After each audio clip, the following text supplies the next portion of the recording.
What is up, guys? It's Baron Yam. And for all you people cohabitating thinking that you're holding it down, how come your wifey's bedside drawer looks like Toys R Us?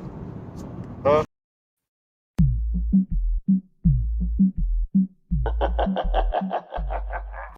Ha ha ha ha. What up, YouTube? What up, YouTube? This is Tico Trend, aka This the is Baron Internal Yen, Sadist. aka Mr. Steal Your Stream. No, I'm just kidding. I don't know. Mr. Steal Your Screen now. This guy. Just steal your screen. Mr. Team View, aka Team View. I got a little bit of Nazi zombies going on right now. But yeah. Oh, yeah. Like the video, guys, and please subscribe too. Please subscribe. We upload these videos every week, along with all of our other streams. I've just started uploading new rap videos and cooking shorts. So I'm thinking about. I'm just gonna get a TikTok. I've said it multiple times, but I actually am gonna get a TikTok. So keep lookout for that. It's gonna help this channel grow. It's gonna help. It's gonna help me get my peeps out there that really fuck with me to actually see me grow, which is what they wanted to do for a while, but they don't ever get to see because I'm always in lurker mode or I'm always just going through it, you know. But yeah, Tico, any you got any announcements or anything for your channels? No, I'm just gonna keep on trucking. I would like to thank everybody for I'm pretty much rounding it pretty soon, 1,800 subscribers, and the growth on the other channel, and support me at on what's it called, TikTok. Oh, you have a TikTok now too. Yeah, unfortunately.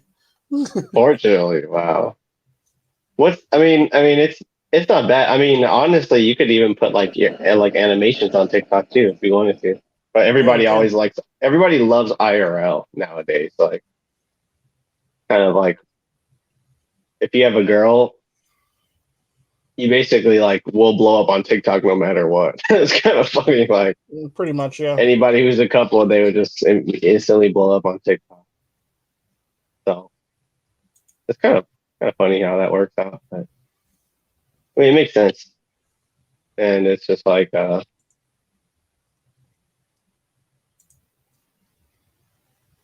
yeah, kind of like ah. Well, like this live stream thing, I feel like we've been doing it as a duo for a while, and it's nice to see people coming out in like big old panels and stuff. But it can get kind of hectic, like with the whole podcast format Yeah.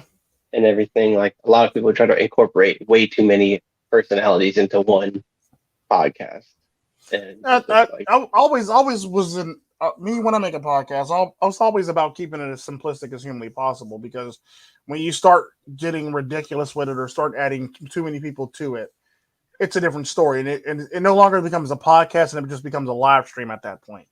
mhm, And if you want to keep the podcast format, you basically keep it controlled.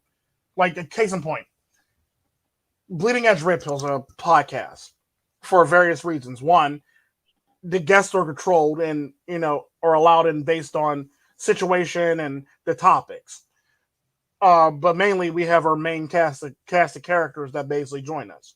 So it's always going to be a podcast for that reason because everybody's respectful of each other and everybody can stay within the confines without doing ridiculous stuff. Now, there has been people in the past, Yam, that's invited people that's been swearing up a storm on the podcast for no mhm. reason, but it's typically meant to stay less. It's meant to not be chaotic as a live stream or Mhm. as a lot of the other things. This is typically why this is a podcast um and something like No Auction is not a Yeah, I podcast. mean, like or a live stream can have 10 or like 9 or 10 people in Or it, but even only more. like a few yeah, or even like I know it was like only a few people contributing. But it's Well, just the like main what up? thing then when it my thing when it becomes a live stream is when it gets out of control and people start doing ridiculous things at that point. The minute you start doing real ridiculous stuff, that's when it becomes a podcast. I mean, that's when it becomes a live stream. Podcast is always controlled, and you basically know the direction that it's going, and nobody's on some, outlandish stuff and from left center field, basically. So the neat thing about podcasts, it makes it much better. Whereas this is a podcast. Beer and Sadist has always been a podcast. We could always have a guest on here too, and would still be a podcast or something. Yeah, because it's very controlled. Yeah, it's very controlled. And then you have things like Bleeding Edge Red Pill. That's a podcast for the fact that it's controlled. Then you have things like Shit Is the Fan, which is a live stream. That's a live stream no matter what. I mean, right now it seems like a podcast because Win is running it, and it seems like it has a podcasty format. But typically, it's basically the replacement to Noak Shit and Table Flip at the end of the day. That's all it really is. Mm-hmm. Yeah, I could that lovely show that everybody doesn't want to talk about that turned to shit very quickly. and yeah, I mean, I was like, how does that happen? Because we've been doing Baron and Sadist. We've been on and off of Baron and Sadist. We've been inconsistent. We've been consistent. We've had weird topics that I've tried to bring up that never really hit right and stuff, but we've still managed to stay consistent. So it's like, but to me, it seems like the reason why live streams go awry is just because they're really inauthentic.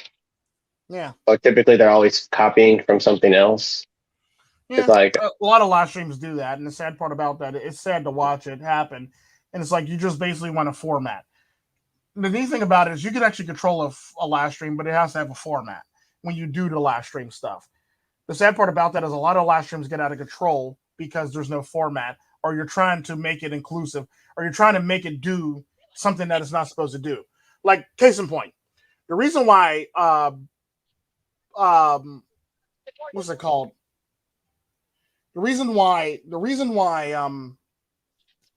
was the name of that Friday Night Blaze never really planned out after a while was because it went from actually having direction of like calling people out to just like,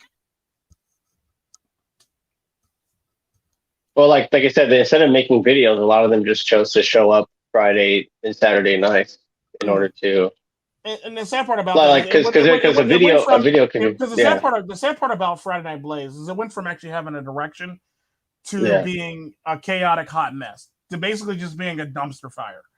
And the reason why it went that way is because a lot of the times there were people on the panel that should have been called out that should have been called out clear as day, but they never got called out because people were protecting them.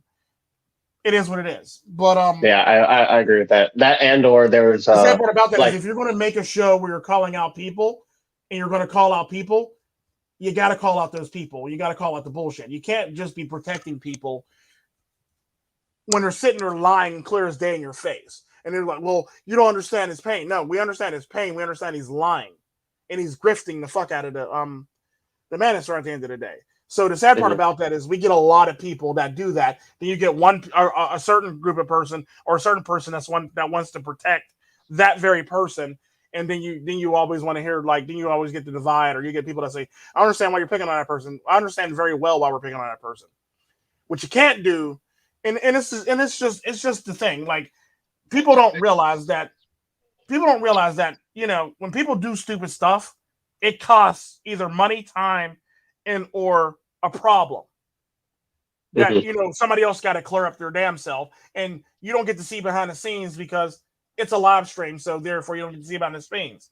The sad part about that is when you sit there and scapegoat for that person or protect that person, interact with that person, then you create rifts between people in the stream. Then when you do that stuff, you typically don't want to show up at the stream anymore. No more content. You typically don't want to come back to the stream because the sad part about that is that person that was supposed to be your friend is now riding with somebody who destroyed your brand or tried to destroy your brand or cost somebody some money or cause a huge legal problem in the background that nobody wants to really talk about or nobody wants to address, and they want to pretend like it was not a problem. Yeah, it'd be like me hanging out with somebody when they owe your uncle your uncle money or something, and then just like right underneath the car with them. Yeah, yeah, And that's when basically, they, yeah. and then I get my head smashed all because of somebody else being a dumbass and not and costing somebody else the money. Yeah, So it's and the like, sad part about that is you get a lot of people like that, and this is typically why a lot of the fallout happens. The sad part about that is the fallout should have never happened for the fact that you get people that don't really know how to think for themselves, and they end up really kind of sort of petty and immature because they want to see stupid shit happen in streams. And they basically do it for clicks and views at the end of the day. And the sad part about that is you can't really rap with somebody who is not really on your team, who don't really have your best interests at heart, who don't really care about matter of fact, they the got called legal out stuff going by on in the background. yeah, they got called out by certain people for being fake friends to one another, which is Yeah. like it's different. It's different coming from somebody Well, the who's sad part actually about that is the sad part had a about that working is relationship. what you can't do is be cool with somebody, but be cool with somebody who did somebody that you refer to your friend wrong. It doesn't work like that. You can't be cool with somebody that did your friend wrong. If you're cool with And somebody then that did your talk, friend wrong, then you don't need to be a friend with that person anymore. And now you're basically the enemy. It'd be no different than we'll pick a situation. It'd be no different than being in a certain server and being kicked out of that certain server, and a person close to you goes back to that server. mm-hmm, Same concept. Um, sure. that's pretty much how that works. I mean, I don't really care if they do, but the sad part about that is that right there casts doubt on your actual friendship, and it casts doubt on your very character at that moment in time. So it's one of those things where it's like, I don't really trust you no more, or you fucked up basically. And that's the sad part about that is like, and the sad part about that, the reasoning behind a lot of the stuff that these people do is usually always flimsy. It's always flimsy. There's never really a good reason for why they do it. It's just very flimsy, and they pretend like it really was a thing when in fact it really wasn't. Like, case in point, the server thing. Well, I wanted to get in touch with such and such. If you would have asked me, I could have set up an actual private message where I could have put you two together so you can talk.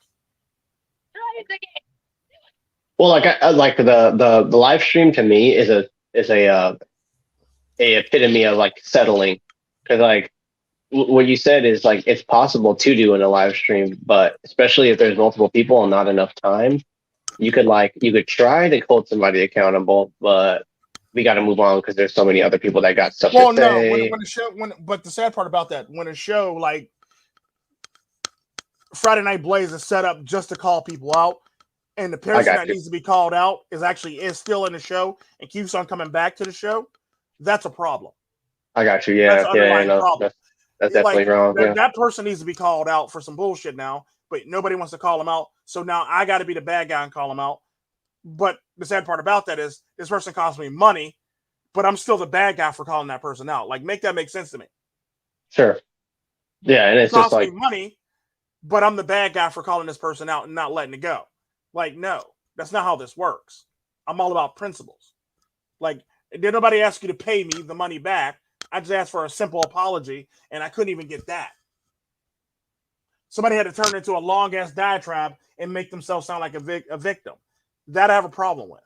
Like, I don't do victims. I can't get down with victims at all. People who play victims, I can't do that at all. If you're going to play a victim, if you can't apologize properly, that shows that you lack character and you lack the morals to change at the end of the day.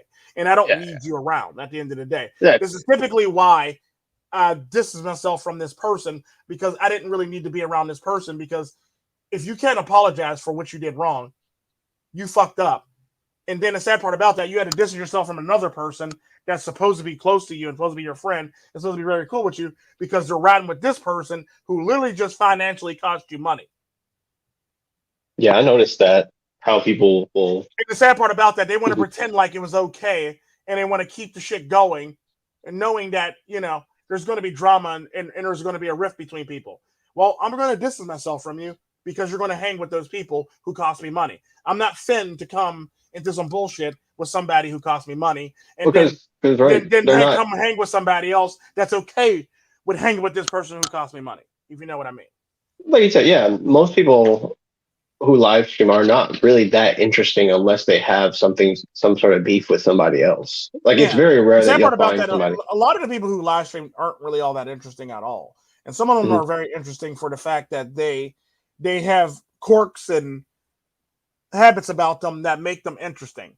Like Yeah, case in point, Friday Night Blaze was never supposed to be a show like where some everybody was crying. viral. Well, no, it was never Yeah, supposed to be something where everybody's sitting there crying on a show and exposing themselves and doxing themselves on the show.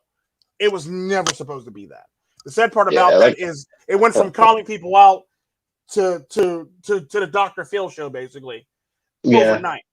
And the I sad get part being a about little that, distracted because people coming from wild walks of life, like they talk about MGTOW a lot and stuff, but it's still not an excuse to like be just so scatterbrained. You're literally letting people dox each other.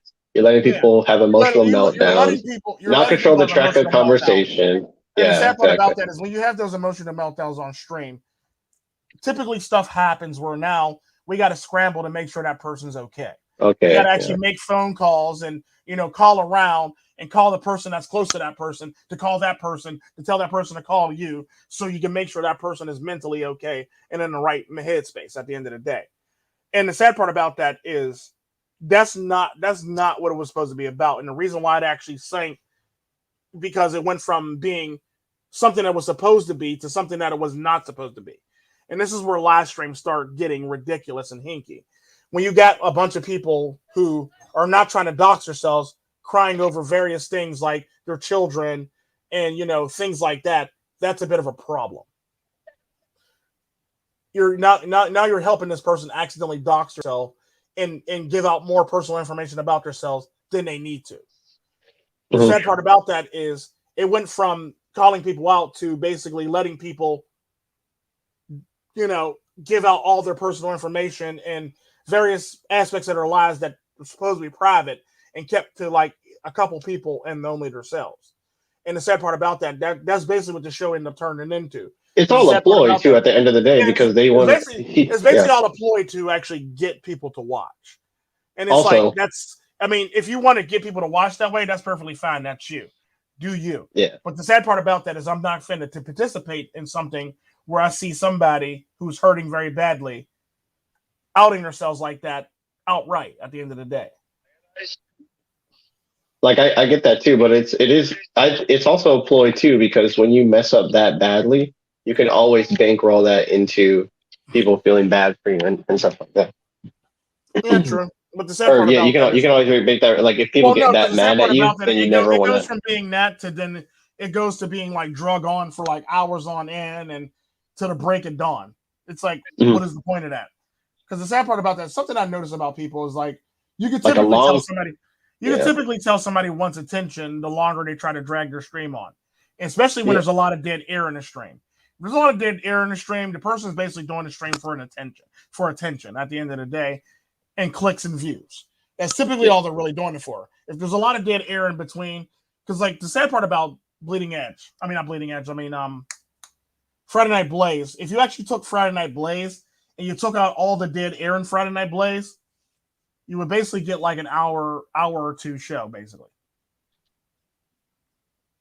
Yeah, that's kind of like Like, think about why that. that's a That joke shit of went why on, Win does this. the shit went on for 8, 12, 24, 16, 20 hours. And the sad part about that is you only really have about 1 to 2 hours of content in that show. Well, like streaming on Twitch, these guys stream for 20 hours, but they let people into their life to where there's actual content. Well, no, because the sad part about that is even on Twitch, it's much better for the fact that there's a reason why you're actually watching Twitch, especially if you're watching a Twitch thought. Like people will say, Sure. well, there's no content there. Well, and the sad part about that is basically like the Twitch thoughts. The people who do that are basically acting like Twitch thoughts. And it's like there's a lot of dead air. There's really nothing going on in between. And you're basically just looking at a person, look at the screen, look at you, look at that person, look at that other person. And it's like ridiculousness. The sad part about that is I never want my live streams to be like that. I never want my live streams to have a bunch of dead air. I want them to always be filled with some type of information. Yeah, like Relentless for people to learn. Yeah, like or Relentless, for all intents and purposes, never had dead air. It's a perfect example of a live stream without dead air. Friday Night Blaze, on the other hand, has a crap ton of dead air. It like I was saying, let's just say we do a stream for 20 something hours, about 2 to 3 hours of it actually is actual content. The rest of it's just drug out for no reason, just for clicks and likes, sadly. That's all it Like really is. somebody, yeah, like somebody dropped out, so we're waiting for them to get back. So we're just having small talk conversation with somebody else. And it's like I get the reacting to stuff, but even if you're gonna stream for a long portion of time, like you want to have something more than just reacting to stuff, because like eventually you get even as the streamer you get bored. Like I know it can be like, oh, it's fun, like it's a fun lifestyle. You just get on and turn on a button, and now you're live and you're reaching Yeah, hundreds of no, but the people. sad part But about that, I have to have something to do for me to want to stay in the live stream. There has to be exactly, interesting. yeah. There has to be an interesting flow of information for me to want to stay in a live stream at the end of the day. I cannot just stay in a live stream and want to do a live stream on the whim of somebody else because they just want to do stupid stuff or have a lot of dead air. Like, no, I'm about to bounce. And typically I usually bounce out of live streams when I know there's going to be a lot of dead air because I don't feel like listening to a live stream that's just dead air. And the sad part about that is a lot of the live streams ends up being a long live stream with a lot of dead air, and all the information is just scattered throughout the live stream. So you never really learn anything, and it ends up being a stupid hot mess or a jumbled hot mess or just a dumpster fire at the end of the day. And Yeah. I have a problem with that. This is typically why I never really repeat topics in live streams for that very reason, because I don't want to repeat or rehash a topic. Now, there's one thing, if you go back over a topic and you're adding something to it, I'm perfectly fine with doing that.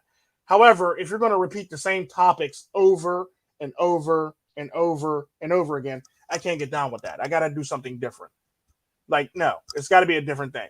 I'll be happy to add to, but I'm not willing to repeat at the end of the day. So in a live stream, because it's like, why would I want to make a live stream over and over again about the same thing over and over and over again? Now all my live streams are going to basically be the same live stream. So all you have to do is watch one live stream and not watch the other live streams for that very reason, because they're all the same thing. So you might as well just watch one. You'll get the gist of all of them.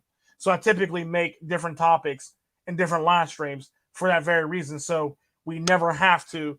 So I never have to worry about like, well, you don't have a topic about this. We don't have a live stream about this. Oh, well, that live stream right there is about this. It's not the same as this. No, it's not the same as that. It's a different live stream altogether. This is typically why I make the live streams I do. Mm-hmm. Well, like a podcast is getting to know the two or three people that are actually the hosts of the podcast and getting to know their viewpoint. Like that's why people tune in. Like with trolling trolls walks a fine line between podcast and live stream.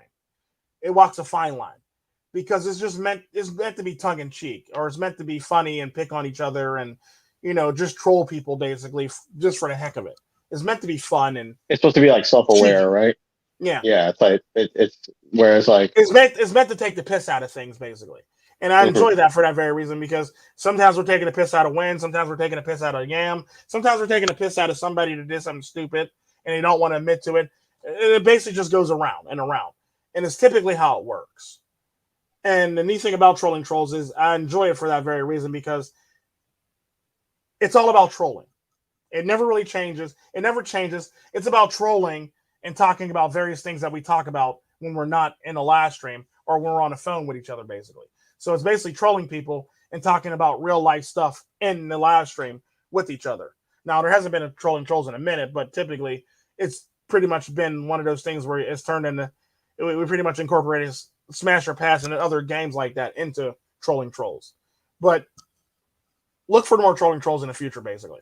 There's going to be more of those. Well, like you said, it's like something that the content never runs out with those, with that stuff, because not only is it the neat thing about it is the content would never run out with that, for the fact that there's always somebody that needs to be trolled, and there's always a topic that we bring up on the phone that we don't talk about on the stream. And that deals with like communication between the actual podcasters, and also just the neat, also like the way that format is kind of a mixed bag, and that there's always variety, or there's always like spontaneousness with the way that it's going, and there's always like they just like, as far as like an orientation towards something. Like we're gonna either react to something that just happened or what. It's not just we don't bring people around once every week or once every in a while just to like vibe and hang out. And for me, I see it's just like there's a lot of MGTOW podcasts and live streams that try to, bridge the divide between the younger generation. I guess you could say how you could describe it. Mhm. And so like they feel like obligated to like have a voice or make an impact is what are the words I see used a lot. And like that kind of justifies a I lot have of no people to problem. do this I have stupid no shit. problem with bridging the gaps between young and old. And the irony to that is, I've always been willing to do that, but you got to do it right. You got to do it properly, because after a while, you can actually run into a whole lot of legal stuff. Like a good example, like I would not have a problem with having Igor MGTOW on the stream, because Igor's pretty talented and he's actually pretty smart for a kid his age. The problem that I have with having Igor on the stream is they'll run into a whole lot of legal problems with the fact that they'll say that I'm grooming, or they'll say that I am trying to corrupt a minor, things along the lines of that. So I typically avoid bringing them on for that very reason. Um, but Right. I could see myself bringing them on if it was a controlled environment where it's basically him running the show and us basically following his lead. That'd be the best way I could probably bring him on, and it not be us grooming him, but him basically taking the charge and leading the show. That's what you got to do with the younger generation. You have to put their responsibility into their hands because they're the only people who can really fix themselves. I had to think about this for a while because there was a few instances where I was watching somebody else and was just like, yo, why does this grooming happen? Like how does it happen? How does it materialize? And it's like one person thinks that they're smarter than the other person just because they're older. And the sad part about And that is then when I watched that stream, the sad part about that is, despite the fact that the kid was kind of sort of dumb, he was actually smarter than the person in the stream. yeah, and I mean, well, he that's what wasn't. needs to The be. kid wasn't dumb as much as he was indoctrinated. But the sad part about that, even the kid, the indoctrinated, sounded smarter than the other person in the stream. Because the sad part about that is he basically just kept on knocking. For a kid his age, he basically just kept on knocking down this grown ass man, but sadly, with all his talking points. And it was actually very enjoyable to see when you actually watched it happen. It's like this 16-year-old Right, or because 15-year-old was the basically thing that I feel like a bitch lot of slapping people in the don't stream.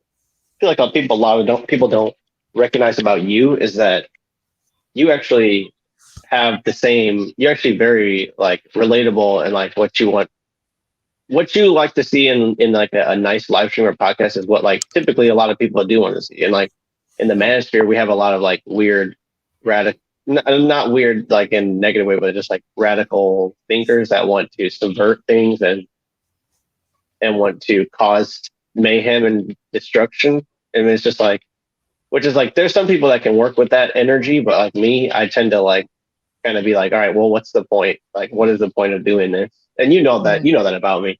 And but then like watching people get upset or feel slighted or get emotional because somebody wants to see them fail is like not a new thing to me. Like I'm very familiar with people wishing failure on certain people. Like I just understand that's how the world works, and like to see people that I would thought were friends or thought were smart succumb to that, it's kind of sad.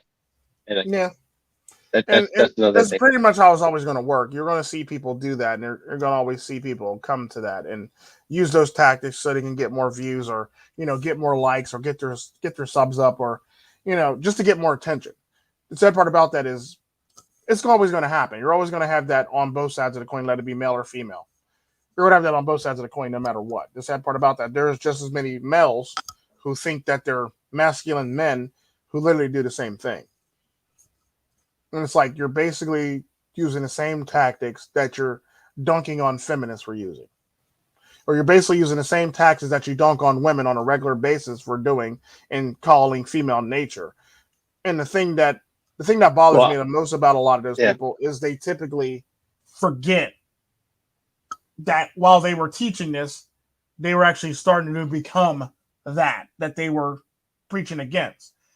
This is typically why I try not to always beat a dead horse when it comes to topics, because I don't want to become the topic that I'm talking about. I don't want to become let's talk about like a that good because example. there's I don't want to think with the same mentality as a single mother or a woman that don't want to take accountability. What I've noticed with a lot of people in the manosphere is they beat these dead horses so much they that they start become that. taking on some of the attributes of the talking point that they do, and they become that very person that they speak out against.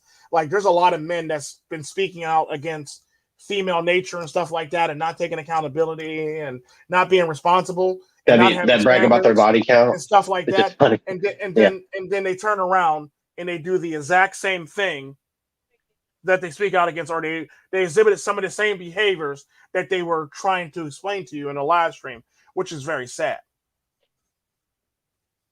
Mm-hmm. It's and I've never quite understood that, and it's like I don't know. That's kind of sort of that's question. That's very questionable, my guy. And that's basically what I've always thought about it, and why I've always thought the way that I did about certain people, because I've noticed is even a lot of the bigger content creators, they'll dodge accountability, use one of their wrenches they'll throw one of their wrenches under the bus. As a beard. Like they'll throw one of their wrenches under the bus as a to take responsibility for something, so they cannot have to take responsibility at all at the end of the day. Like Hammerham was actually speaking out against one person that was not too long ago. He was basically speaking out against one person that was basically doing that. He was hiding behind a person with a wrench, and he didn't take accountability, and he basically ignored the whole entire thing and pretend like he didn't know or didn't see it. It's sad when the way that I see the difference is I can see the levels to it, because it's one thing to sort of like mimic the behavior of somebody that you're hating, like what Billy was talking about on Bleeding Edge last week. Now, there's another thing too, completely, which is actually good, which is like updating your playbook to protect yourself the same way online, especially the same way that women like to try to like protect themselves and try to not dodge accountability, but like the way that they sort of move. Because we were talking earlier about how if you're getting flack for hating on a certain minority or certain group, especially if you're like a white male doing this MGTOW stuff, which is like all too common, like you want to incorporate more people from different walks of life so that you don't get that negative, or somehow you want to be able to avoid that and not just act like a victim, because like, oh, I'm being picked on. They're like, oh, really? A white male is being picked on? Like, I'm so shocked. It's like you're not going to get sympathy. It's not even that though. I even hate when black people play victim. Like I don't like victims at all. I don't like people. No, me neither. Victim all the time. Like when I explain something to you, I basically explain it to you from my viewpoint. And like I said, I've never once said I was a victim when I never once said I was a victim when that person took an idea of ours and basically used it and cost me money. I never once said I was a victim. All I said is I just want an apology, and it's a principle. That's all I said. And the sad part about that, the thing that bothered me the most is the fact that a person couldn't give you a simple apology, and they had to make themselves look like a victim in the process of doing so. What's up, Psyche? What's up, Len? What's up, Corey? And that's the thing that bothers me about people. When you start making yourself look like a victim or sound like a victim, when you were the one that actually literally caused the problem, that's where I have the problem with people at, sadly. Because a lot of people will try to deflect or pretend like they didn't do anything wrong, or my favorite is, or it's like, this is the manosphere. We just exchange it. We're just exchanging ideas. We're just a brotherhood. No, it's not even changing ideas. That's just the bullcrap. Or like there's two things that I hate the most when it comes to people. You'll basically do something wrong and not take responsibility for it and play victim while you're faking like you're a victim. You won't take responsibility for the actions that you caused or the problems that you inflicted on somebody at the end of the day. Or you'll pretend like you're not responsible for people on your stream when in fact you're very responsible for people on your stream because you had them on your stream for that very reason. So you can't be mad when somebody retaliates on you because you decided that you want to have this person on your stream. It doesn't work like that. You're just as responsible as the person that was reckless on your stream at the end of the day. Because what you can't sit up here and do with YouTube and say, well, I didn't know that this was going to take place. Well, YouTube's going to yank your channel. If somebody's getting real reckless on your channel, YouTube's going to yank your channel. You're going to get a strike, whether you like it or not. You can't be like, well, it wasn't my fault that this person was on my stream and did this. You had every right to basically kick that person off your stream, but you didn't, and now you got the strike. The sad part about that is when it comes down to it, what you can't They're do is being sit up here. agreeable, like a woman, right? They're being Yeah, like, like you oh, can't okay, be yeah. you can't be sitting up here being agreeable, pretending like you've done nothing wrong, while trying to reap benefits from the stupidity at the end of the day. Kind of like what we were talking about earlier It about doesn't taken, it doesn't really work like that, my guy. getting taken advantage of. You know, like when we were talking about people, women who get taken advantage of. We'll start with the top. We'll start from. Hello? I'm sorry. What's good? This is your boy Tico Trent, and I'm gonna talk about something that. I'm here still. Okay, yeah. Wow, what happened? No, we were talking about.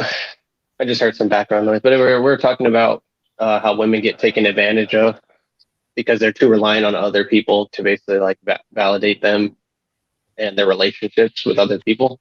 So it's like they can let everybody else in, but they never do anything for themselves. And then they meet that one person who's like doesn't say no, or like the overly assertive person, and then they get taken advantage of. It's kind of like this is the exact same situation that we had, like, except with men, only men involved. It's like, yeah, and that's sad when that happens. It's like, really, you didn't know this? You're totally oblivious of this. Like you had no idea that this was taking place right now. Like, really, my guy? That's the thing that bothers me the most when it comes down to it. It's like you know this going on, but you want to pretend like it's not going on. And you want to play oblivious because you want to act like it's not your fault that it's going on. That's a problem.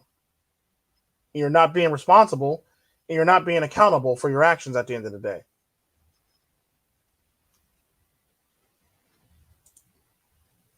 That's typically how that works. and I like, because like that's the thing. People feel like, oh, Yam will never learn because blah blah blah blah blah. He always has stuff happening where he's screwing stuff up and whatever. But it's like, I'm trying my best to learn and keep an open mind about stuff. Whereas like, I don't ever really try to claim that I'm a victim of anything other than like my own mistakes sometimes. So it's just like, yeah, occasionally stuff will happen that I was not prepared for, but I have to take that on myself. I don't see it being right for me to blame somebody else for that kind of stuff. I just try to troll just to laugh at the stupidity because of how people try to label you as a drama starter or all this stuff, because it's much more fun just to make fun of it than to try to like address it and be like, oh, why are people thinking this? And spending hours and hours and hours just getting positive feedback from anybody. Like, I haven't had anybody come up to me other than Tico and tell me like, oh, you know, you were right for doing this, that, and the other. It's like, and I'm not like, I don't expect that to happen. You know, most people, every time I correct them, they just want to forget about it, or they want to, or every time I like, you know, do a video with like a meta analysis of something that I feel like tapping in the manosphere, I hardly get any constructive, positive feedback, and most of what I get is just people reading at me in the comment section. It's just like, I get that you guys are. Well, the sad part I get that you guys are outspoken, but don't really feel bad about it, because the sad part about it is Human gets the same damn thing in his comment section. He expects it to be women, but it ends up being a bunch of men, which makes no sense whatsoever. And he's actually done a video about it. It's like, I don't understand why we as men are supposed to be men, and I expect the backlash from women, but none of the women are actually giving me backlash. They're all actually pretty agreeable. They're saying, yeah, you're right on this. And it's all the men that claim they're MGTOW that are giving me backlash. yeah, it's like, why do you join a philosophy just to like listen to and criticize the other members of the philosophy? Like, what other people who practice the philosophy? Like, that makes zero sense. And something where it's like, you might as well not even call yourself MGTOW if that's how you want to move online, you know. Yeah, it's kind of like But that's like the thing. You can't take somebody's participation trophy away from them. Once you give it to them, it's like branded into their skin or stamped onto their hand or like nailed to their chest or something. It's just like you can't take these people this entitlement away from people, even if you have somewhat like a super powerful philosophy that can claim to do that.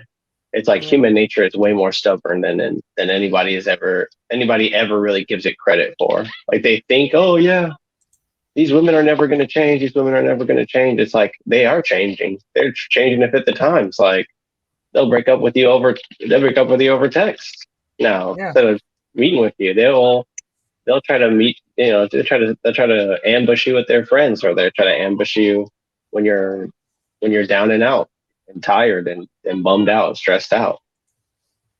So it's just like they've basically adapted to the way that things are, but it's like men that are now getting onto the females playbook, like what I was saying earlier, because it is like a lot of people try to say like, oh, don't let these women shame you into being a certain way, when it's like yeah, don't let them shame you, but don't be completely detached from shame whatsoever. Don't just be like shameless and just. Well, no, and the sad part about that is to actually finish that thought.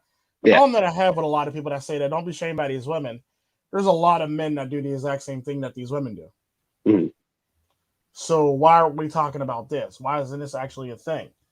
Why aren't we addressing these situations where we got a bunch of people doing this?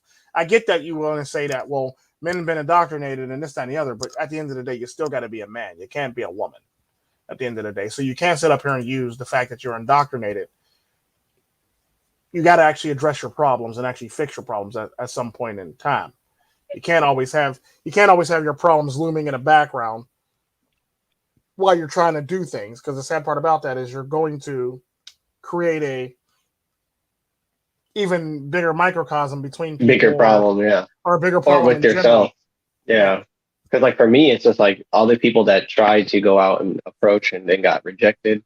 They're just saying like, well, I'm never going to approach ever again. And it's like, well, the problem wasn't that you were approaching. It was probably how you went about doing it, or the fact that you did it at all with the person.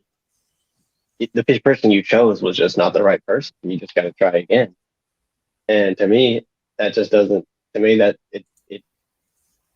it's shocking to me for the older people. Mm-hmm. For it, you know, but for the younger people, I'm like, I get it. It's hard to like want to.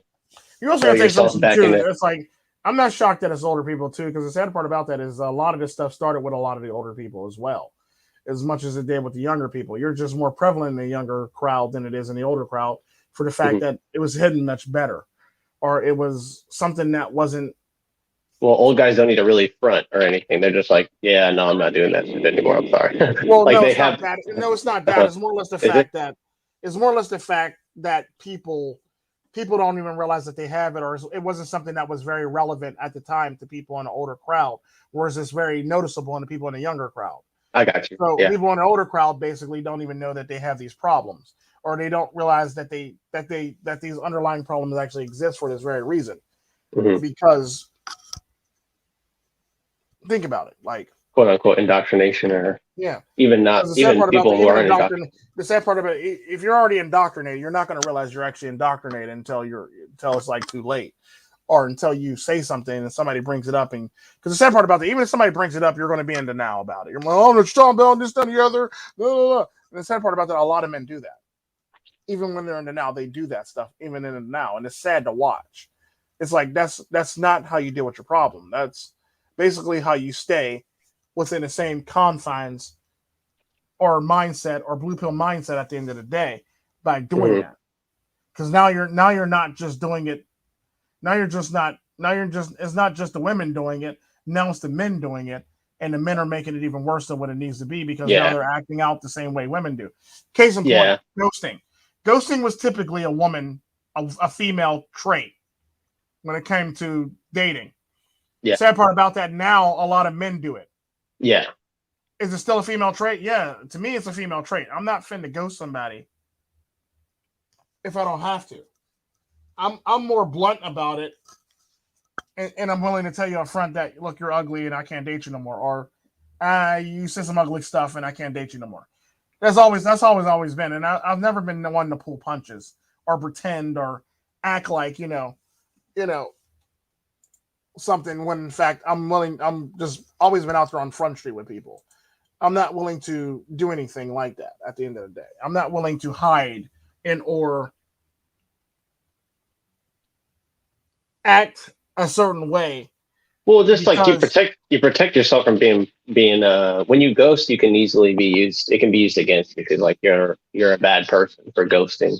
But if you just tell the person that how you feel and they leave you and you never talk to them again, or you ignore them, you ignore other people trying to like set you up and try to get you back together with them, or that's what I noticed. Like the younger crowd, they like say all these stuff that women did to basically did them wrong, but the older crowd, they always see their best friends or longest running acquaintances basically succumb to this shit, and it's like that's Well, what the sad pisses part them about that, off. And a lot of the people in the older crowd actually succumb to this stuff, and they didn't yeah, realize they succumbed to this stuff. right. And it's one of those things where like it was kind of hard. It was kind of hard. It's hard not to. It's hard to catch it when you're actually in the midst of it. It's Of a very hard. situation. It's kind of like Yeah, what when I you're in the say middle of about a situation. people. It's kind of like what I say about people that when it comes to fixing yourself, it's a very hard thing to do is to fix yourself. It requires you to actually put in some actual work and time to actually do so. This is typically why a lot of people don't work on themselves because they don't want to focus on themselves, and it shows that they have a weakness or they have shortcomings basically about themselves. Hmm. So when you go to work on yourself, you start seeing these shortcomings, and you no longer want to work on yourself, or you no longer want to, because it sounds like too much work, and you don't want to see yourself as weak, and you don't really want to deal with the problems that you got. So therefore, you focus on other people, and that's typically how a lot of this stuff works and pans out, sadly, because instead of working on yourself, you focus on other people, and you start nitpicking at other people for that very reason because you don't want to deal with yourself, or you're just basically running from your own problems at the end of the day, and or you're just too lazy to deal with your problems, or you don't think you have any problems. Hmm. And That's like the and narcissism comes in right there, like yeah, not thinking that you have anything that you need to really address or deal with, or think it's all other the way other people. If yeah, you don't or like it, you think it's you don't have to pay attention to me, like, yeah, or the male bitch thing too, where it's just like, yeah. There's nah, always you that getting too. mad? Why are you getting mad at me? It's like because you did some stupid shit. It's like I hate when people try I to hate when like people do it. I really do hate when people do that. deny my emotions, or like deny how I I feel understand why you're because mad. Or my favorite is they'll ask you, "Well, why are you getting mad? You're not even mad." It's like, dude, what? No, like, stop it. Just stop it. it's like that's Can't called help. being passive aggressive. Yeah. It's That's not like even being I passive learned. aggressive. It's basically you responding to the person for saying something stupid to you, and now you're mad and upset. It's like, no, I'm not mad and upset. I'm just asking a simple question, and you're taking it as me being mad and upset because it's addressed towards you. But you also have to take into consideration too. A lot of times, a lot of these people are actually suffering from that male bitch thing for that very Mhm. reason. Because if you think something is about you, or you think somebody's picking on you, you typically will act that way. You typically will act in that manner and portray yourself in that light at the end of the day. Because sadly, what else can you do Those are if the you've been things. That's the indoctrinated? currency. That's the Yeah, social currency, right? that's Because your like social they can't currency. afford to Yeah, lose, and it's they always a can't. gamble because they're always faking who Yeah. they are. So when they lose big, then they have to bet. They feel like they have to overcompensate now. So it's just like, What's up, Psyche? So, what's up, a manly load? What's up, yo guys, Chris Mitchell, and what's up, yo, like the video right fucking now, subscribe right fucking D now. Man 50? What's up? Thank you for all the views. Thank you for all the What's up, Twitch. Corey? And what's up, Wind? And somebody else that I possibly missed. But yeah, it's one of those things where you run into people who actually really suffer from the very same thing that they're trying to call you out on. And for somebody to actually get all defensive like that, that's basically bitch think in a nutshell. Like anytime somebody can get very defensive like that with you, they're basically exhibiting some form of bitching because they don't want to take responsibility, nor do they want to be called out for something that they did.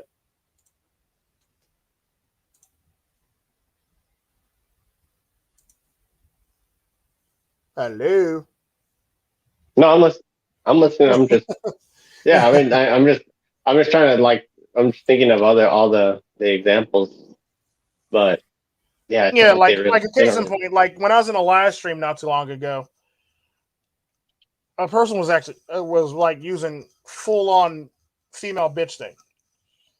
He basically was trying to accuse me of moving a goalpost when I didn't. I basically was telling him the same damn thing over and over again. And he's gonna say I moved the goalpost. Meanwhile, he moved the goalpost multiple times. After he projected onto me that I was moving the goalpost, and meanwhile back at the ranch he was moving the goalposts. And it's sad to watch when that happens. And it's like, well, you just want to argue with me, just to argue with me. No, now you're just trying to play a victim. Now you're just trying to play a victim. Let it go, dude. And it went on for a while before I was like, you know what, this dude's not worth my time. He's not really doing anything with his life. And I'm actually happy to see that what's his name doesn't have him in the streams no more with them, past the $40. Because that dude was a loser any damn way. And he He was holding was. back. He tried Like to he say was really like holding I'm back. a financial advisor or some stuff. I'm like, of what, dude? And I Yeah, literally like made a troll and the video sad part about about him. he literally claimed he was a financial advisor and he had no financial advice. And the sad part about that, everybody else around him had more financial advice than he can ever have. Hell, Pastor $40 had more financial advice in his name than that dude had financial advice verbally. Yeah, $40, literally only Yeah, $40. literally had more finance, and he had more financial stuff behind him. And it's sad to watch. It's like, no, you're not a financial person, dude. Let it go. Like now you're trying to move on to the next big thing now. Like now you're just no, just let it go, dude. Right, right. I get what you're saying because it literally is like when you live stream like that, or you have just like a flunked out podcast with no experts or no like relevant contributors. You kind of are always looking for something to use to try to like leverage. It's kind of like when you were talking about earlier with black pillars, because Mm-hmm. black pillars run out of topics very quickly because they feel like they know everything and Yeah, when you know everything, you're obviously not going to have any more topics. You're going to keep on beating the dead like I horse. just don't understand how black pillars can be content creators because I see them more because like I do know a content creator that's black pill that's more on the positive side, and I'm not talking about Stardust, but it's just like they understand that you have to work on yourself and go through it, and they understand that they have to have flaws and stuff, and they incorporate that into their content. But these other people, they're just trying to like hide behind all this other stuff just to make it so they They don't have basically to make change. themselves martyrs or victims, basically. Hmm. That's all they're doing is basically make themselves martyrs and victims. And the fact And that men still eat this stuff up, it shows you that we are not ready to move on from your society, like problems. in You're not general. ready to Yeah. move on from society. You're not really ready to move on and work on your problems either. And that's always been an underlying problem that a lot of people have ever suffered from. That a lot of people suffer from, and a lot of people have because you got to eventually get up and move on. You got to get off the pot and actually go do things. You actually got to spread your wings and be a better person at the end of the day. This is typically why I always repeat: always be a better version of yourself, no matter what. Treat yourself like milk. Do not spoil yourself, and always be a better version of yourself. This is typically why I always say this at the end of streams Mhm. because you have to be a better person. You have to be a better version of yourself. You have to be a better person, no matter what it is. And the sad part about that is, don't do it for other people. Do it Yeah. for yourself. It Hmm. doesn't matter what other people got going on. I got this motto where people tell me something where somebody tells me they don't like me or they hate me and stuff like that. I typically respond with them without missing a beat and say, I don't care if you don't like me. As long as I'm okay with me, that's all that matters. Double, I It's used to that talk about simple. finding ways to measure your ability, your progress, or like measure things in your life in order to change. I kind of always Well, no, like the that. sad part about I always here's thought the that it thing about was measuring. You don't really need to measure anything right, because right. No, you like got all you that got to was do is gonna look say. at like where you were yesterday and where you are today. Where you were with a Hmm. problem yesterday versus where you are with that problem today. Where you Hmm. are you procrastinating on that problem, or are you actually dealing with that problem very slowly? Are you procrastinating with the problem and not dealing with it, or are you dealing with the problem at a rapid pace? So it's one of those things where you're always going to see growth in various areas, and there might be stagnation in certain areas, but as long as you see growth around it, sometimes you need to actually deal with certain other problems before you actually deal with that actual very problem, because a lot of these other problems that you got going on will knock down this problem much easier once you get to it. Like you might not be dealing with the problem directly, but you might be dealing with the problem indirectly, where you're knocking out all these other small things and all these obstacles to make it easier for you, make it easier path for you. And this is what I always tell people: like, you don't necessarily always have to deal with the problem directly. You can always deal with a problem indirectly, and you can still get the job done at the end of the day. You don't always have to be. You don't always have to be like, dealing with the problem directly. You can always deal with it indirectly, and it makes for a better problem. It makes for a better day, or a better way at the end of the day is the best way to put it, if you know what I mean. Yeah, but that's what I'm saying. We're talking about incorporating like men using it. You were talking about men using an old playbook. You always talked about that. Yeah. That's trying to address the problem head on without actually ever getting any ground. It's like trench warfare. It's like, and that's where people can really sensationalize things and make it seem like it's a much bigger problem than it really is. That way, they don't feel like they have to do anything on their own to change it. They feel like it's like, this is a collective responsibility. We just have to hold the line and things will work out. Which is like, you can always, like you said, if you want to address the problem indirectly, that's fine. Like, that's totally fine. There's nothing wrong with as long as you're dealing with the addressing problem, problems that's all that matters. Right. And it's just like, oh, you switched up, or you kept going. Like, and that's the part about like success and measuring up to other people that I've always kind of been against, which is just like part of the partly black pill, sort of, because it's just like, I don't feel like you shouldn't really have to impress anyone more than is necessary. Like, a lot of No, people you just should go, never have to impress anybody. You're basically only there for yourself. Because at the end of the day, like I always say, they don't make caskets with bunk beds. They don't make caskets with shared. They don't make shared caskets. So you only have to no, impress yourself.